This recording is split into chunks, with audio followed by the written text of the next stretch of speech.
Okay, thank you everyone for your presence. It's good to see a lot of guests today. Welcome to all the guests. Nice to have you all, son. Especially Apidicilio, you're so busy, still can find time for Petani's meeting. Arun, for your information, Apidicilio is one of our district leaders. He's a very busy man, but he can find time for us now. District is considered like a district government as the leader for the whole of all the Rotary district from Perlis to Saramban. So the previous term he was representing us. So today he's spending time with us now. Nice to have been here, and a lot of other Rotarians from a lot of other clubs. So it's good to see all of them. Thank you, and thank you, Arun, for your time for spending your time with us. Most important, I'd like to thank you, Ramya, for finding the speaker and arranging this program. Ramya, I'll hand over to you to introduce the speaker. All over to you, Ramya. Thank you, President. Good evening, everyone. I'll share the screen. Okay, so Mr. Arun Kumar runs his own firm, Arun Kumar and Associates, since 2015. He was called to join the Malaysian bar on 2nd August 2007. His main area of specialization is employment law and administrative law. He's the eldest of the family with two younger sisters. So as you know, he's a lawyer. And when I say that, like, his sisters is doctor and engineer, you know, some of you might think like a conventional Indian family with lawyer, doctor, engineer, but he assured me that they all choose the profession of their calling. Arun Kumar appears regularly at the industrial court and the superior courts in Malaysia. Some of his notable cases which has made far-reaching inroads into the legal landscape of this country is Norizan versus Panzana in federal court, where the court held that doctrine of proportionality of punishment in a mandatory consideration in deciding whether a dismissal is with just cause and excuse. The case of Paper and Paper Products Manufacturing Union versus Polylus Packaging STNBHT in High Court, where the court held that foreign workers are entitled to the same rights as Malaysian workers. Mazur Mudhiara STNBHT versus Abdul Samad Ishaq and Ors and another appeal, where the High Court held workers' alleged consent to not sue the employer is void as it contravenes Section 29 of the Contrast Act 1950.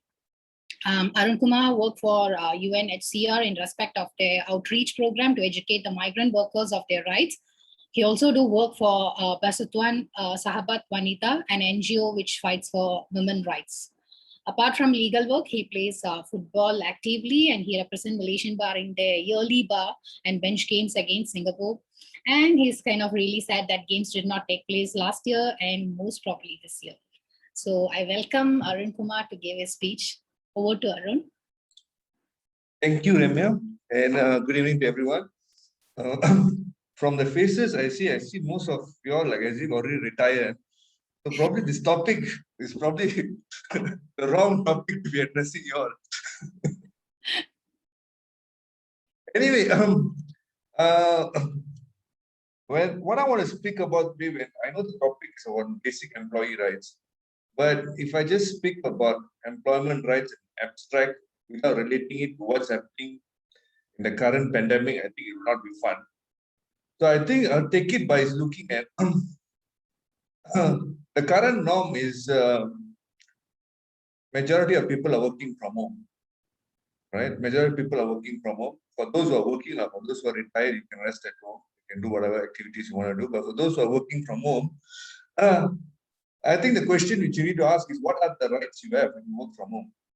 In the sense that if, for example, you work from home, you have your laptop, you tripped on the cable and you fall down and you suffer an injury, will that be covered under SOCSO? SOCSO is a Social Security Act. It should cover if you have employment injury. Generally, people understand it to be that if you are at the workplace, you suffer an accident, SOCSO will cover you. But you're working from home, you trip on a cable of your laptop, and will that constitute as an employment injury? So these are some of the questions which we are in an uncharted territory because of this pandemic, where work from home, which for some time back in this country was like, people thought it is not going to happen, or it's going to happen only 5 years down the road, 10 years down the road. But because of this pandemic, everything has been accelerated. So now the question is, if the employer is mandated to provide a safe and safe system of safe and ensure the safety and well-being of his employee. Now, if the workplace is at home, because of the current constraints, that employer has a certain obligations to ensure that the employee is also safe. So if, for example, they trip on a laptop cable, which is because they are using the laptop, they trip on the laptop cable, I would, in my opinion, those would constitute as an employment injury. And you should be entitled to protection under the SOCSO. You should be able to get. But if you are at home and then you go and attend to your kids, you trip on your kids' toys and fall down, and that will not be part of your employment scope of employment injury. So it has to be somehow related to work, which is, and another aspect of it, the problems working from home is, most of them, they give you laptop. But as you know, the laptop is not, if you're using it for long hours, the line of your eyesight to the laptop is not at the desired line of sight. If you're going to use it for a long period of time, there should be a laptop stand given to the employees. I would think this is also another obligation on the part of the employer to provide those kind of things to the employees, to ensure the employees' well-beings are taken care of. Another thing is your sitting arrangement, right? You need to get proper sitting arrangements to be given to the employees. Of course, how much is being done at this moment of time is a question mark, but those are obligations of the employer, and employees have the right to demand for a safe, comfortable, and to ensure their health is taken care of, right? Safe, comfortable, and to ensure their well-being, health is taken care of. So you need proper seating arrangements, proper laptop with laptop stand so that you're not straining your eyes, and you need to have basically a proper system in place. Now, and I think for the employers, this is not something which is difficult for them to provide.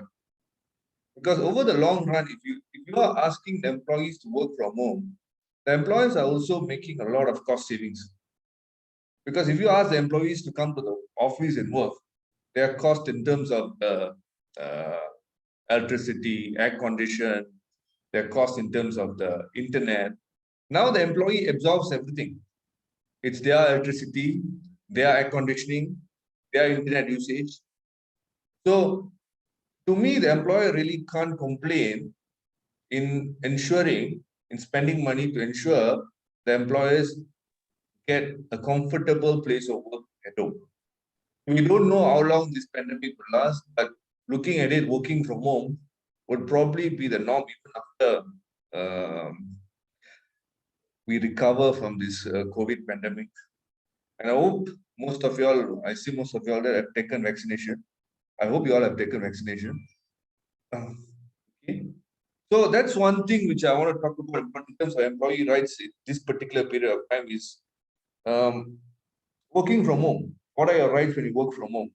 Are you protected from employment injury? I would think if it is related to your work, if anything related to your work, if you trip from your laptop cables, you are entitled to. But if it's totally independent as a break in the chain of possession, for example, tripping on the toys or your kids' toys, I think you won't be covered as an employment injury and you will not get social security protection. All right. So now moving on to the bigger picture. Now, when you talk about employee rights in this country, whether you are a Malaysian citizen or whether you are a migrant, both of us have the same rights. Okay, both of us have the same rights, right? Because Malaysia is a signatory to the International Labour Organization, ILO, and we subscribe to the International Migrant Workers, ILO Migrant Workers Convention 1975, which states that all national citizens and foreign workers must be given equal and fair opportunities. Okay. So one of the questions which I always ask, or which I always get is, foreign workers or migrant workers are always given the work permit. They are working under work permit. Okay. So if you are renewed your contract successfully, say for example, you get a contract, you renewed several times, 3 or 4 times successively. are you still considered as a fixed term contract employee or are you a permanent contract employee? When I say fixed term means there's a definite date, definite start date and definite end date. So for example, a 1 year contract is a fixed term contract. Okay. So if you are renewed successively, right, in a contract, you're renewed successively, say you're renewed 5 years or 6 years, right?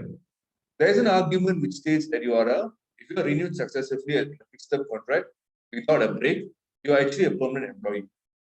And if you are a permanent employee, you have what we call a security of tenure.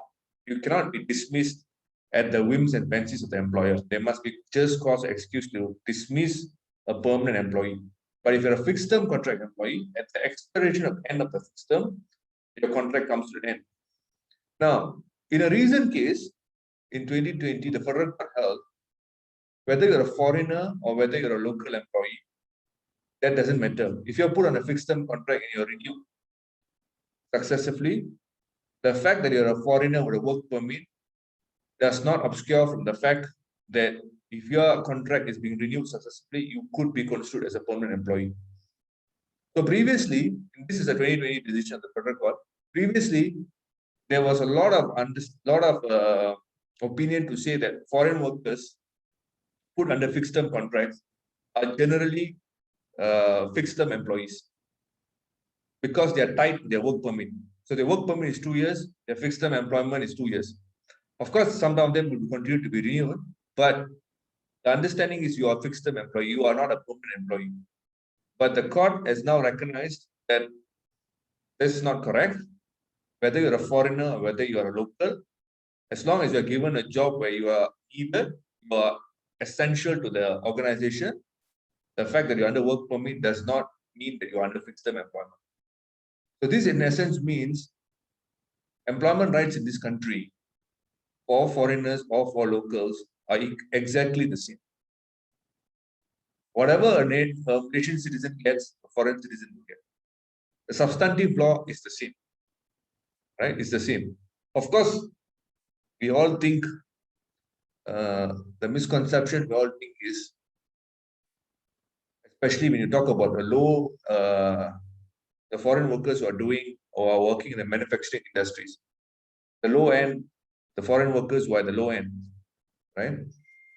The idea is the employers bring in foreign workers because they are cheap labor. Now, if they are given the same rights as local workers, right, then why bring foreign workers in?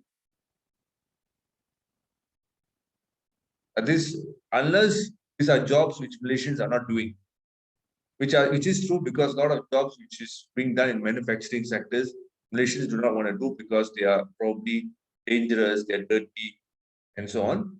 But the recognition of the courts in addressing the fact that foreigners and locals should be treated the same is premised on the basis that every single person, regardless of nationality, deserves to be treated based on their value of the work they have given. This is in line with the ILO principles, right? Every single person, regardless of the nationality, race, gender, is to be treated based on the value of the work they have given. So employment recognition comes with the premise that you recognize the person, regardless of their background and nationality, for the value of the work they have given. And in a positive note, it is brightening to see that our courts are starting to promote employment rights beyond. In the recent times, they're starting to promote employment rights, giving recognition to international conventions like the ILO conventions and so on, which did not happen previously. So this is a trend all over the world, where even if you look at the Canadian experience, the experience in UK, experience in European Union, Australia, we are moving forward to embracing employment law as a substantive law on its own. When I say employment law as a substantive law on its own, I mean a lot of people view employment law as, strictly speaking, as contract. So if you sign terms of contract, say for example, with your employer, okay. So for example, if I say Ramya signs a contract with an employer, and the employer gives you a set of terms and conditions, says, if you leave my employment within 6 months, So you are given a contract of say 2 years. If you leave within 6 months, you would pay a compensation of 6 months salary to the employer. A lot of people would think that is unfair. I think it's unfair. But they would probably think that when I sign a contract of 2 years, I probably will stay with this employer for 2 years. And probably they will think that this particular clause will never come into effect.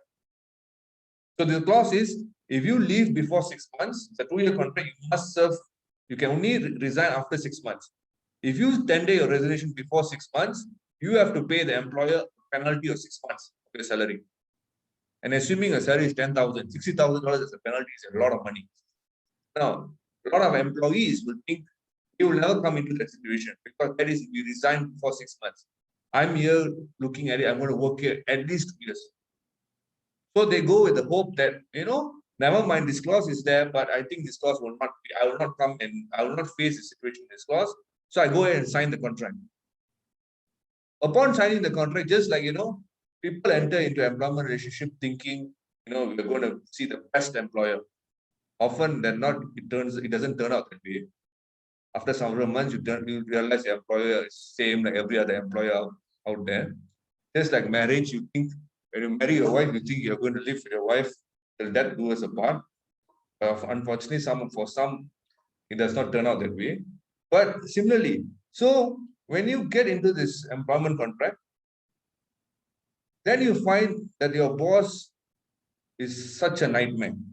Every day you're finding it hard to sleep, you're depressed, you find it hard to wake up and go to work.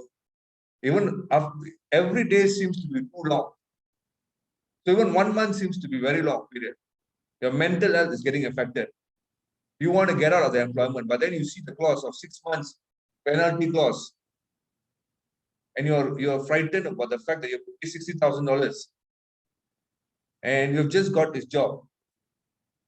So, and you are thinking yourself, no, I will just stay on for another 6 months, and then I will resign.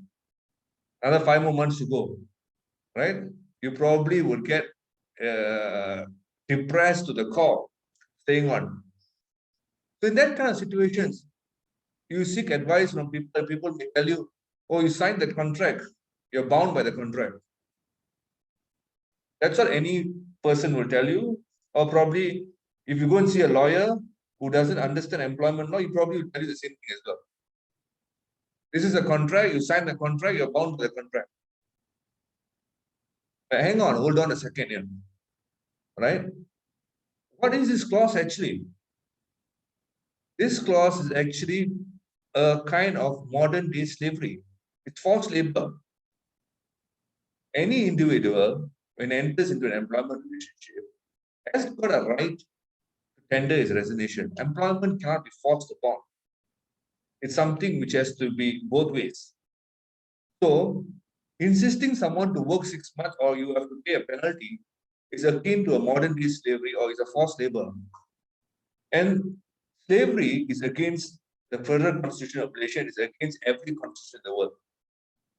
So if I were to advise, I would say, if this employee comes to me after 1 month and tells me, I want to leave, I would say leave, because even if the employer takes an action against you, you have a valid defense to say, this is kind of a forced labor. You are forcing me to work with a pressure of saying that there is a penalty clause. So whilst you have signed a contract, it doesn't mean every single thing in the contract is enforceable. Right? It doesn't mean every single thing in the contract is enforceable. Intention of the parties in signing a contract must yield to the higher intention of the parliament and constitution of the country. If anything is against the constitution or against the laws of this country, any contract entered into private parties, which is the employer and employee, will not be upheld by the courts. So if you have any friends who are in this kind of boat, in the same boat, tell them not to worry. Your mental health, your peace of mind is more important than getting stuck with an employer who is abusive and a psychopath, who uses vulgarity. So in those situations, you need to decide that your well-being is important. The penalty clause is in the contract, you're worried, but it is not all doom and gloom. There is a way out for those kind of clauses. Okay. Similarly, same thing. I did a case just 3 weeks ago. This particular employee, in his contract, there was an arbitration clause. They inserted arbitration clause to say, in the event there's any dispute, parties must refer the matter to arbitration first. Now, so this employer terminated him without giving him the requisite notice period. The notice period in the contract is 6 months notice, right? So now in current times, people need money, right? People need the money. 6 months notice is a sizable amount of money. Now, he went to the labor court. Now, if you're earning less than, if you're going to claim for notice period where your salary is less than 5,000, you can go to the labor court. But if your salary is more than 5,000, you have to go to the civil courts. So you can go to the labor court. So he went to the labor court. He succeeded. He got an award of 6 months notice period. The employer appealed and said that there is an arbitration clause. You should have gone and used the arbitration first. You should not have gone to the labor court first. Now, generally, those of you all, if you all have some bit of knowledge, when there is an arbitration clause in commercial agreements, generally speaking, you must exhaust arbitration first. You can't run to court first. Now, so I argued in this case, this is not a commercial agreement. This is an employment agreement where there is inequality in bargaining power. Now, where a lot of people do not understand that employment agreement is actually not like a commercial agreement. It's an agreement where there's inequality in bargaining power, and this is recognized all over the world, right? It's recognized all over the world. A lot of decisions of the Canadian courts, the US courts, the European courts have said that employment agreements are not entered with equal bargaining powers. The employee is always not on the same footing as the employer, right? So I argued it is not an equal bargaining power. Arbitration clause is unfair. It prevents the employee from exercising his rights allowed under the law to go to the labor court. Hence, the arbitration clause should be held to be invalid. The argument was upheld by the High Court, right? The argument was upheld by the High Court. High Court said this kind of arbitration clauses are manifestly oppressive against the employee. It can work in a context of commercial agreements, but not an employment agreement, where the employee must be given a chance to explore a simple, cheap, and fast method to recover his claim. Okay, so what I'm trying to say here is, in order to understand the rights of employment, you must first understand that employment contracts, in terms of a substantive law employment contracts, there is no inequality of bargaining power. So that is why we have laws to address the inequalities. So we have laws like, for example, the Employment Act, which prescribes what are the minimum to be given. Those are laws to address the inequality of bargaining power between the employer and employee. We have the Industrial Relations Act to address the situation. If a particular employee is terminated, what are his rights? So these are same for both foreigners and locals. If you are terminated, you have a right to bring a cause of action against the employer at the industrial court. Right? Now, the question which, of course, worries a lot of foreigners would be, employer has terminated me, and my work permit will be cancelled. How do I stay in this country if I file a case against the employer? Right? How do I stay in this country? Whilst you give me the rights, but practically, how am I going to enforce those rights? I can't go back and come back each time the case is going on. Right? Of course, now we can actually, those problems will be solved because now the courts are moving towards virtual hearing. So you can actually go back to your country and the hearings can go on. But previously, what will happen is if you had filed a case, even though your work permit has been cancelled by the employer, the immigration department will issue you a special pass that you can continue to stay in this country until your case is over.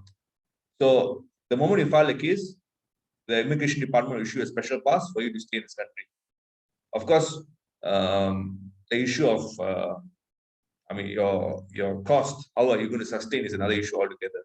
But it's practical and viable, it's another issue altogether. But the rights are given. If you are terminated without proper reasons and proper cause, you have the right to sue. And the laws in this country allows you to continue to stay here until the case is exhausted. Right? Until your case is completed. So that's in terms of what are the rights which an employee can pursue here.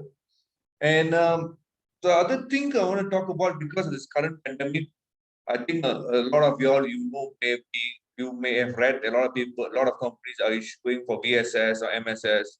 Even HSBC is offering VSS and MSS to their staffs, closing down branches. I think closing down about 9 branches, 13 branches. I think 9 conventional branches and 4 on Islamic branches. So those people are being offered VSS, voluntary separation scheme, and mutual separation scheme. Now, for those of them who are being offered VSS and MSS, can they take the money and continue to sue the employer? So people, I mean, a lot of employees will say VSS means voluntary. You're applying. So if you're applying, you can't actually sue the employer. Mutual separation scheme is again mutual, agreed upon. How can you sue upon? You sue the employer after taking the money.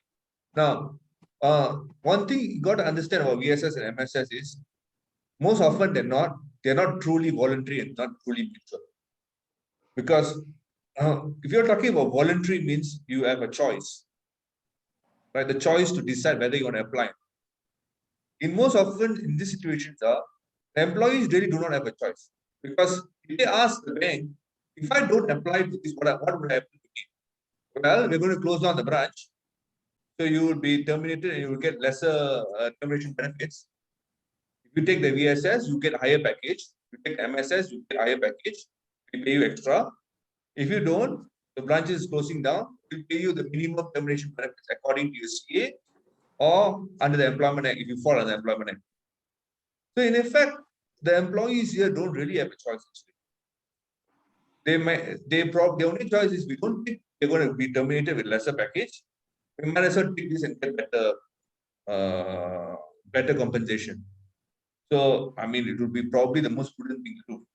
So to me, if those kind of situations, these are truly not VSS or truly not MSS. These are basically essentially termination in a sense. And the employees still have a right to challenge those termination at the industrial court, provided they can show that the voluntary separation scheme is not truly voluntary and the mutual separation scheme is not truly mutual. So if they can prove that, then they can actually file a case at the industrial court, right? So what are the chances of winning? The chances of winning, that's a good question. It all depends if you are able to prove, if you are able to show that the voluntary separation scheme is not truly voluntary. So as I said, if you can show that the bank had told you, you're not going to take this, we're going to terminate you anyway, then that's not voluntary. Because voluntary means, if I don't take it, I still have a job. If the bank told you, no, you don't take this VSS, we will still terminate you, then what choice does the employee have? So in that kind of cases, they have a good case to pursue. So now the other big issue because of this pandemic is industries which are terribly affected. So for example, like aviation industry. So employees who are working in Air Asia, be it from the captains to the engineers, to the IT crews, to the cabin crew, right? So of course, on face value, right? What are the rights of these employees, right? Because most people will say, out there will say, hey, aviation industry is not flying well. Even Tony Fernandez is driving Grab food, driving his motorcycle. Even the boss is out, Momo, a billionaire. So what can you claim from him? What can you claim from a company which is not flying for the last 2 years? Which is fair. I think the general perception of the public, most of them will feel that, it is true that aviation industry is severely impacted. They're not flying. All the planes are parked in KLIA. But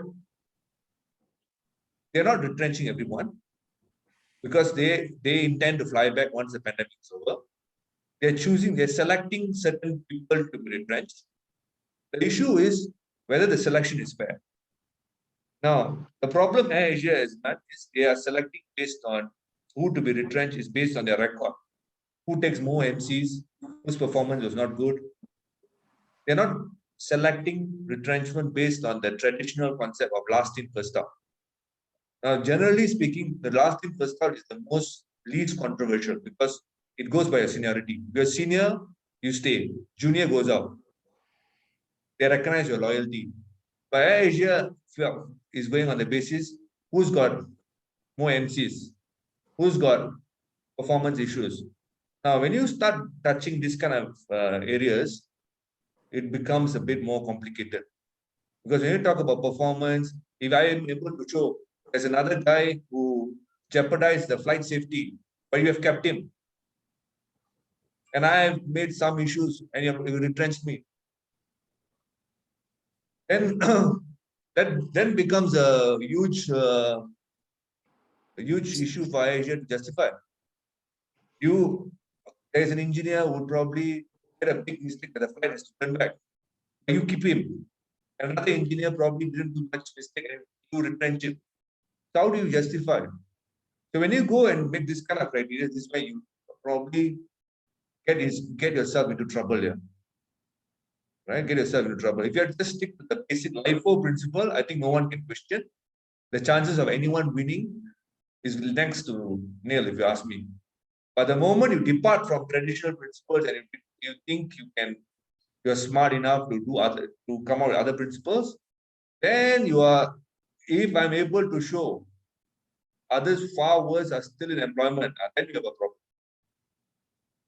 Then you have a problem. So again, there are a lot of cases being filed by Asia, left, right, and center. Now some, they still want to feel that the retrenchment is unfair. But these are rights of the employees. I mean, employees have a right to contest their dismissal. Employers' duty is to justify the dismissal. Right? Employees got a right to challenge. Employers has to justify the right as to why they have dismissed the employee. Okay. So, do you all have any questions? Yes. Yeah, go ahead and shoot the question. Somebody put up a question in the chat. Okay, I'll read. Is it okay? Yeah, sure. Under OSHA Act, employers have the responsibility to provide safe workplace for their employees. Are OSHA safety standards still applicable now that employees are working from home due to the current pandemic?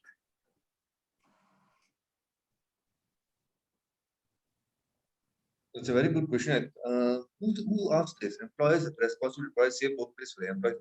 OSHA safety standards still applicable now. The employees are working from home due to the current pandemic. Yeah, I started with this actually because I think this is the most relevant issue right now because currently we are living in a new norm. OSHA to me is applicable even to people who are working from home because employers have the responsibility to provide for a safe system of work to ensure the health and safety of their employees. So this will also comprise if they're working from home or if you send them somewhere else to work, you still have to ensure that their safety is taken care of. So in that context, you need to provide for them the ergonomics. That means proper seating arrangements, proper laptops, proper laptop stand, so that you ensure their well-being. So to me, yes, OSHA is wide enough to cover even situations of employees working from home. So my question was because coming from a government servant before, the OSHA Acts, even for sitting like your computer, like earlier you said about the computers, even the chair had the ergonomic and all the things. So now you are working from home. The home is not meant for working environment. What I'm trying to say, whether the employee can ask the employer to provide that facilities in his or her home to make it conducive for them. Like just now you're saying that he tripped over the wire. Whether he can put in the claim to make, let's say, maybe the wire or put in the casing, like what we do in our office when the government that time they come, the OSHA will do the auditing, the committee will do the auditing and submit the report. So we also look into like the carpet, the seating arrangement, and we actually measured the lighting of the laptop and all those things. That's why I brought up these questions about working from home. Is it applicable in that context? Thanks, Arun. Yeah, very good question. So to answer that question, if you notice the section 15 of the OSHA Act, it says this: it shall be the duty of every employee and every self-employed person to ensure, so far as is practicable, the safety, health, and welfare at work of all his employees. Okay. So now, the place of work now, we may see a situation where employees don't return back to office anymore. Some organizations may think that you only come into office if you have certain things to come to office. So probably you no longer may have workstations at office. You may have an open space. You can bring your laptop and come there maybe once a week if you need to come. If not, you continue to work at home. Like for example, the banks, like for example, like HSBC, I know they're going to move to their new HQ in PRX. They're no longer giving designated workstations to their workers. You have to book. If you want to come, they ask you to come, you come. So even after the pandemic is over, you're going to work from home. So if that is the case, OSHA has to be interpreted. It cannot be interpreted like what it was interpreted before. Law has to keep up to changing circumstances. Law cannot be vacuum. So OSHA has to be interpreted liberally now. Cannot be confined to what it was interpreted for. Yes, before this pandemic, of course, we understand. We never expected this, but now work from home is probably going to be the norm. So if employers do not ensure the safety of their employees at workplace, I think they must be held accountable to ensure they give proper basic things. Like, that means you need to give them laptop, the employer is providing. Now, over and above that is a laptop stand. Normally, they're not providing that now. Proper chairs, they're not doing it now. But they have to provide that because they can't expect employees to invest in proper chairs and all that. Right? And at the end of the day, there's also cost savings for the employer. As I said, they don't have to have, probably last time they have 20-story buildings. Now they can only have 10 stories. 10 stories, they don't need anymore. And 10 stories means 10 stories of cost savings in electricity, air conditioning, lift maintenance. So many savings for the employer. So I think my view is OSHA, the way OSHA is worded is capable of a wide interpretation because it says as so far as is practicable. So how practicable is employer's duty here? So to me, it's like, for example, you can give laptop stand, that is fair, practicable. Proper chair, practicable. The safety, health, and welfare. The question is welfare at work of all his employees. Now the question is, at work means is it physically at his workplace, or would now the house be considered as a place of work? Now this is subject to an interpretation, which in current climate, if working from home becomes a norm, OSHA would have to be interpreted in that sense. Arun. Thank you. Who's this? Yeah, my name is Siva. I have a question for you. Yeah. I find your analysis, of course, very up to date and very, I think, like you said, the law is a living thing. It has to move with the times. But one of the impediments I feel is that under the OSHA, the premises have to be within the control of the employer. So if you are working from home, then those premises are not within the control of the employer. So is there any wiggle room there for the employer to say, sorry, I am not, the management and control of these premises are not within my ambit. So therefore, I'm not responsible for your safety there. Well, that is possibly the argument which they can come up with. But again, as I said, I mean, I alluded to it earlier, the issue here is not every single injury will be covered by the employer. It has to be tied to, for example, if the person's eyesight is affected or person's posture is having a back pain because of the chair he's using, then you can tie it up because the employer did not provide him with the proper sitting arrangements and so on. So there has to be a link to the employer. But if he just fallen down at home, and if he says, and then to tell the employer is responsible for this, then it is going to be difficult. Right? Yeah, but I think the overall impediment you're going to have with your argument is in establishing that the premises where the employee is working is within, because the occupier's the liability of the employer is to provide a safe workplace, right? That's the emphasis. That's what the traditional law has been about, a safe workplace. So if the argument is I allow you to work from home, then the onus is on you to make sure that whatever utensils you have, etc., are safe for you. Correct or not? The OSHA says, so far as practicable safety, health, and welfare at work of all its employees. Yes. Now, because if the employer now says you work from home, the employer is the one who's saying you work from home. He's the one who's now saying you don't come to office. We want you to work from home. So it's not a choice any longer. So in that sense, he has to take the responsibility. If anything happens, prima facie, he will take the responsibility unless he can show that the accident was independent. That means, it happened outside the house, and the employee is trying to misuse OSHA for his own purposes. But prima facie, the benefit of doubt should be given to the employee. Yep. Just like SOXO and all that, benefit of doubt will fall on the employee. Sure. And then earlier on, you mentioned about the first in Last in LIFO, right? You said LIFO. What if, as an employer, I choose to go with first in, first out? Because because my intention is to lower the overall cost of my operation. And of course, those people who've been longer in the organization, the overhead in relation to them will be higher. So maybe, as an overall cost management strategy, I decide to keep the people who are on the lower levels of salary, which means they joined later.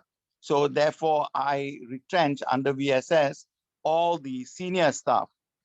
So I use an objective measure, but that is first in, first out.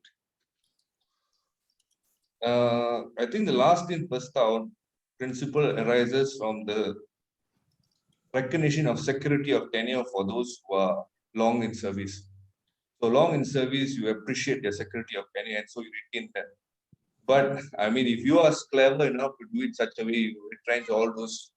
There's a lot of ways to skin a cat. So if you are clever enough to do it that way, you retrench all those who are seniors, you offer them VSS and get them all to take. And then, of course, I mean, that's how most of the organizations are doing it. They're getting around. That's what banks are doing now, right? They're trying to get rid of the high cost, the top end. Yeah. So those who are going to reach retirement age, it's easier to leave them to take VSS.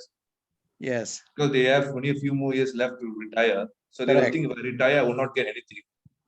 So might as well take the bait and pick the which accords with common sense anyway. Anyone who's going to reach retirement, I think, will take VSS. Yeah. Thank you. Yes. Okay, Dr. Siva, thank you. We got another question in the chat from Intan Ali. I started a new job and was promised a laptop via email, but the employer is making excuses about sending the laptop to me. What should I do?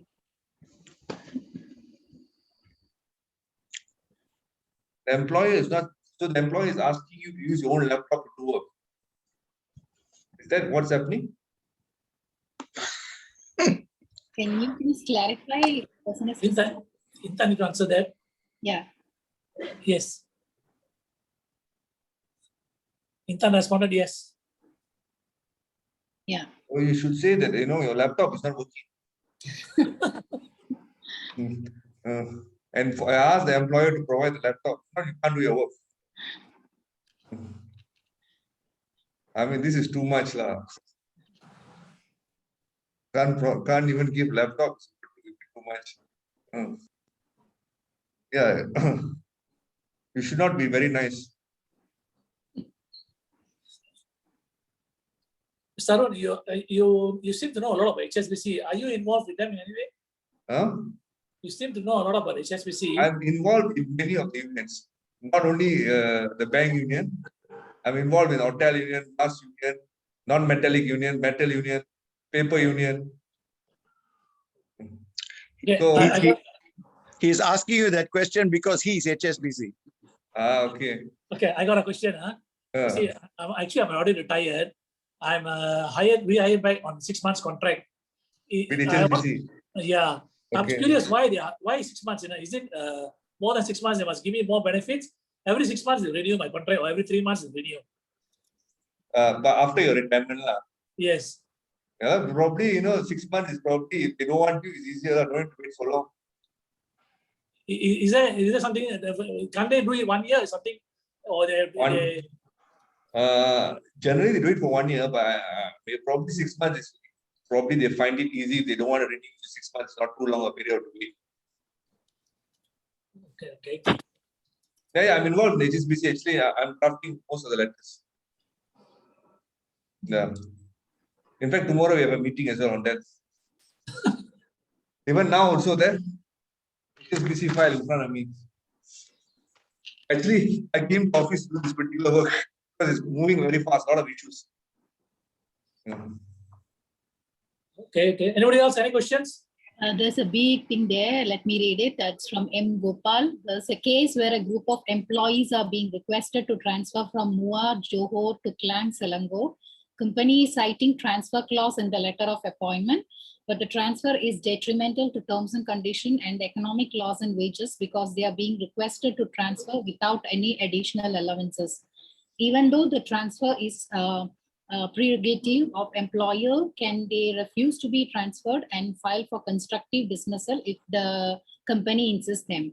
And where they should file for remedy, is it a labor department or industrial relation department? Because the remedy under IRD is reinstatement, but the workers refuses to be reinstated. Thank you for your advice. Okay. Yeah, to transfer from where to where, sir? From which place to which place? From Muar, Johor to Klang, Selangor. Oh, so long distance. Now, obviously, you can go for constructed dismissal provided. I just need to know, this transfer from Muar to Klang, is it a different company or the same company has got a different branch? Is it? It's the same company, sir. Same company, but they claim it to be a subsidiary. Sorry? They claim it to be a subsidiary. Oh, subsidiary. Yeah. So the Muar says they are transferring to a subsidiary in Klang. Is that what you're saying? Yeah, exactly, sir.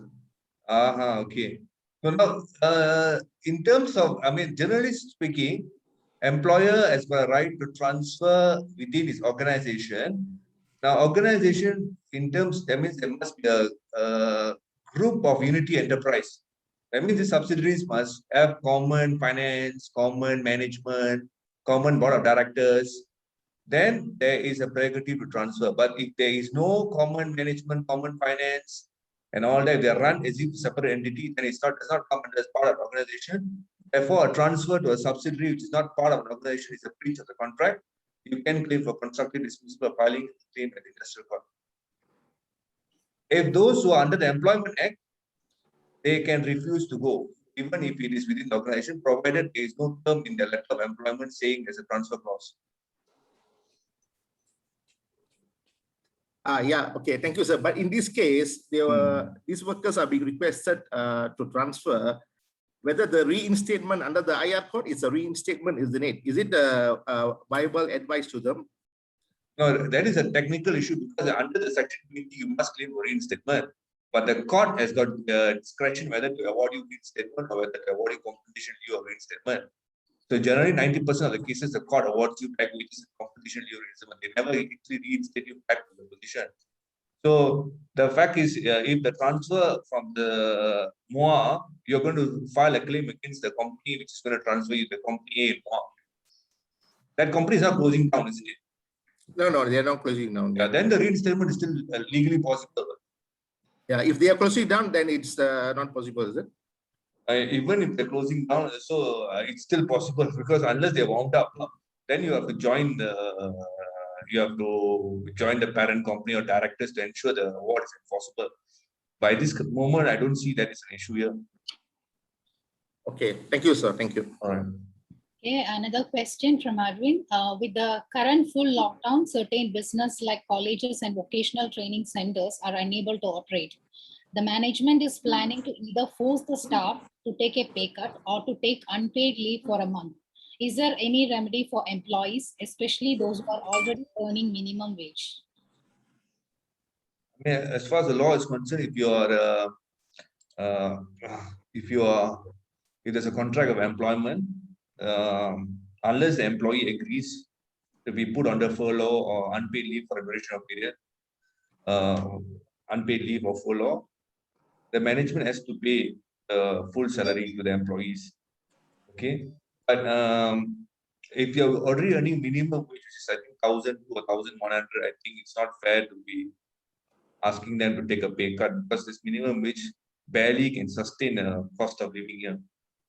But if you are earning more than the minimum wage, if you're earning 3,000 or 4,000, I mean, if those employees come for advice, whether if they have a union or not, I think because of the current situation where we are talking about a prolonged lockdown, I mean, whilst we understand the legal rights of employees to insist for full salary, which under the law is permissible if they have a contract of employment, I think some sense must prevail that it's a prolonged lockdown, and if you know the employer is really bleeding, and you want to sustain your employment, you want to have a job, some kind of pay cut could be agreed to upon negotiations on the premise that once the business picks up, after a certain period of time, employer can reimburse whatever it has been deducted. So, I mean, sometimes you cannot just think of it in terms of purely legal. Legally, of course, pay cuts are not allowed if there's a contract of employment, but at this particular time, sometimes situation is unprecedented situation, requires a different method of thinking as well.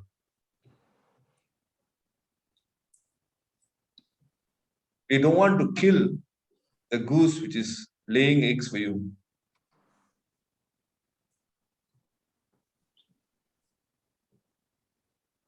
Thank you, Mr. Arun, for that. Thank you for the explanation. Thank you. This is a very interesting group. I mean, I'm actually pleasantly surprised. Why, Arun? No, Why because the last, I mean, face to face, I probably this is the beauty of having one thing about having it Zoom, because we get a lot of people to come in from everywhere. So normally we have it physically in one particular place, you don't actually get to speak of a crowd. Arun, one more question, sorry. I don't know if you've covered it earlier, but I came in a bit late. Can an employer compel the employee to sign up for the current national immunization scheme to get vaccinated, saying that if you don't get vaccinated, either you don't come to work or I terminate you after a certain period of time? This is a very good question. I think for existing employees, if they are already in employment, you can't force them to vaccinate, right? Because I think there are a lot of factors in terms of even vaccination itself. So, for example, a pregnant woman, they are saying don't vaccinate. If you have allergic to certain things, you can't be vaccinated. So, I think forcing someone to vaccinate, I think it's existing employees, I think it's not permissible under the law. But for newcomers, if you want to hire, you can say insert a condition that in order to be employed, you need to be vaccinated, because we want to ensure our workplace is safe. So that is possible. But if you're already in the company, they're forcing you to vaccinate, I think you can't force someone to be vaccinated, because even the government is not making vaccination a mandatory. So employees cannot overstep to say that, we have to vaccinate. I think the recent issue in UM where they barred one of the students from taking the exam because he was not vaccinated, he or she was not vaccinated. And that is wrong as well. Okay. So, but can the employer do this instead? Okay, let's say bonuses are discretionary. So can the employer say that if you don't vaccinate, okay, then you're not eligible for bonus consideration this year? I think that is a very arbitrary consideration or discussion in terms of bonus. Because bonus is tied up to performance. I know I can understand where they're coming from, but this seems to be stretching it too long, stretching it too far to say if you don't vaccinate, we're not going to pay you bonus. I don't know. I'm not sure about that. I'm not sure. I'm really not sure about this. But to me, it sounds like there is seems to be discriminatory kind of a way of. I know the No, company there's no discrimination because it applies to all employees. So everybody is treated equally. And the justification is that, if everybody is vaccinated, the workplace becomes more profitable. I mean, it can function normally. And so the company becomes more profitable. And if you refuse to cooperate, then you don't participate in the, when the company is profitable, you don't participate in when the company is doing well. That's not arbitrary. I think that's fair. I think if you put it that way, I think it seems to be a rational consideration. Could be. I think. I mean, if you put it that way, it sounds to me to be nothing wrong looking at it that way. Yeah. Yeah. Okay. Can I go to next question? Yeah. Okay. Can an employer do bait and switch hiring, whereby they give a role that is not exactly as the contract? If no, as an employee, how can we go about it? Employer do bait and switch hiring, whether they give a role that is not exactly as the contract. How can we go about it? Intan, can you? I'm trying to understand this question. Can you explain further? What do you mean bait and switch hiring? Hello. Yeah. Hi. Can you hear me? Yeah, I can hear you, Intan. Okay. So recently I was offered a role where it will be 50% work for an NGO. Okay. And then 50% you'll be missing. 50% will work for like an e-commerce company. But it was just like one day, just work for the NGO, and the rest of it was for the e-commerce, because the salary was decided because they say NGO not making a lot of profit, so this is what we can settle. This is it. This is all the salary that we can offer. So okay. the promise was like they sort of tricked in a way. Okay. So your letter of employment is with the NGO. Yes. But then they asked you to work for an e-commerce, complete different work altogether. I was aware of the e-commerce, but I was promised it will be half-half. But now you're completely doing only the e-commerce kind of job. Now it's completely 90% e-commerce. So it's already like working for a company that's making profit. So you're no more doing work for the NGO, only for the e-commerce company. I'm doing both. Both. But you promised that you will be doing 50-50. Yes, that's right. Okay. E-commerce is a different entity altogether, or what? It's a different entity. Okay. Right. So they hire you under one company and ask you to perform work for another company as well. Yes, that's right. They treat you like a chattels, moving you around. You cannot this one. This one is you can claim for constructive dismissal but if you really need the job nowadays, I mean, if you're claiming constructive dismissal, you have to walk out from the job and then you have to file a claim. Of course, it's clear-cut breach of a contract. An employer cannot transfer you to another employer without your consent. But again, I mean, the issue here is, are you able to cope with the work? Yes. Yeah, I mean, there is a breach. You can claim for constructive dismissal, but then when you claim for constructive dismissal, you have to walk out from employment, and then you have to file a case. So the consideration is, can you sustain without a salary until the court decides your case, or are you able to get another job in the meantime? So if you think you can get another job, you can walk out constructive dismissal and file a case. But if you think you need this job and you have commitments in place, and you still can manage, then you probably may have to put up with it. Okay, thank you. Next question is from Vilashini. There are permanent and contract staff in any industry. Both status are executing equal amount of job tasks. How is it justified to only reduce a certain percentage of the contract employee's salary just because he or she is under contract? There's no justification to just reduce the contract staff. I don't see any justification for reducing the salaries for contract or permanent employees. In terms of reducing salaries, they must get consent of the employees.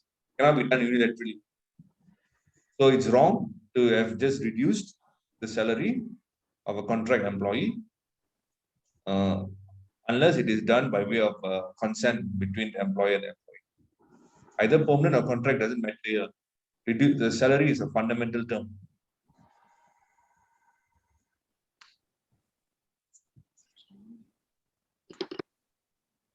Any other questions?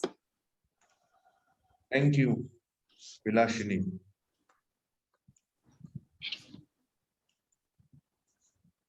Thank you, IPDG, Leo, DGND, Dr. Shivanand, Intern Ali, Samantha, President Sadhguru, Gopal, Arvind, and Vilashini for the interaction. If no more questions, I will just pass back to President. Thank you, Dr. Arun, for clarifying all the doubts. I'm not a doctor. Doctor is in your house. Just so used to. Okay. Doctor is in the house. I'm not a doctor. President? Okay. Thank you, Ramya. Is Jeevan, who's the person supposed to be there? Didn't see him today.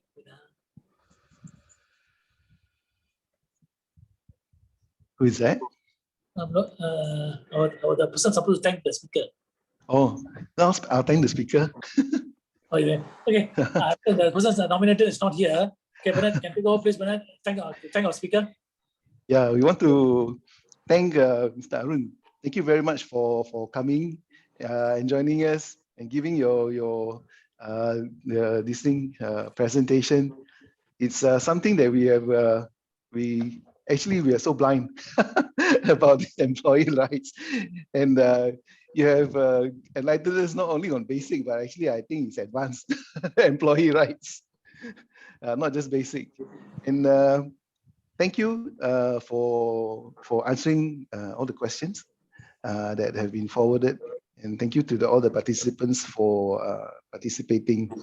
Yeah, it is good to hear that employee rights are alive and well in Malaysia, and there is just to local as well as foreign, as well as contract or permanent. There is just justice there. Thank you very much. Thank you, Dr. Bernard. It's a pleasure to be here. Hopefully, you'll call me again for another round. Arun, you're aware that we are recording this session. Yeah. We are uploading our website, and I won't be surprised a lot of HSBC staff calling you. Ramya, do you have anything else for him? No, I guess that's it. Okay. Thank you, Ramya. Okay. Thank you, Arun. Thank you very much. It was a good topic. It was very enlightening for me also. Thank you. And to all the guests, thank you for coming in. Thank you for your support. It's nice to see you, so many of you all.